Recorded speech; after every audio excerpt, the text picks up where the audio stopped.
السلام عليكم ورحمة الله وبركاته. اليوم نحن أمام كلمة حق يا أخواني. أنا رحت الجوازات والله موقف يقشعر لها البدن، موقف كذا محزن مفرح، فيه النخوة فيه الشهامة، اجتمعت بآن واحد. في حرمة مسنة كبيرة يمكن يافعية تابع على جوازي وابنها ومعهم طفل مع الزحمة، وذي يمكن ضيعت الشنطة حقها وقدها بالشارع، ذكرت دورت الشنطة خبطت ما فيش. المهم جلست تفرح تفحر تصيح بتقول ويش بيقول لنا أبوك. لما أنا جيت وقت في زحمة لما ايش اللي حصل؟ قال واحد كذا شفت الحرمة اليافعية المسكينة ضيعت الشنطة ومعها فلوس داخلها، وقال مسكينة قال شيء مقهورة. والله يا اخواني بزعل الحريم من هناك من بعيد كذا من جانبها يتفرقين عليها، وتجي عائله من اخواننا من ابناء الشمال. والله يا اخواني موقف انا اعتبره يعني بقمة النخوة والشهامة والكرم والجو. ايش اقول لكم؟ والله موقف اشعر له بدني ذيك اللحظة.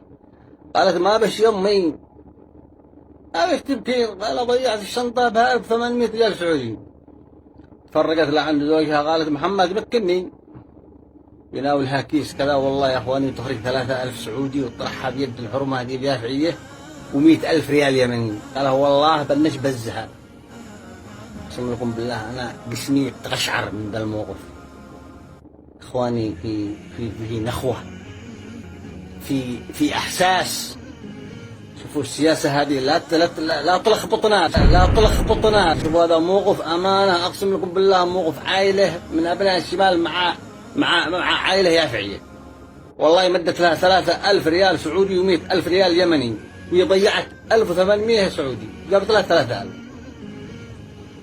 وسلمت على راسها وراحت. الحرمة ما قالت والله حلفت بنش بزها. هذا بالكلام ذاك الصنعاني. اقسم لكم بالله يا اخواني انا اوجه سلامي يعني واحترامي وتحياتي، ويعني انا احس ان النخوة والشهامة والكرم أصيل بالناس، ويجب أن يفهم أبناء يافع أن لا نتهور. خلافات السياسية نخليها جانبا، لكن المواقف الأخوية مواقف الشهامة لازم تكون قيمنا موجودة، شهامتنا موجودة، وقبيلتنا موجودة، وكرمنا موجود. لا يمكن ينحرف مع الانحراف السياسي.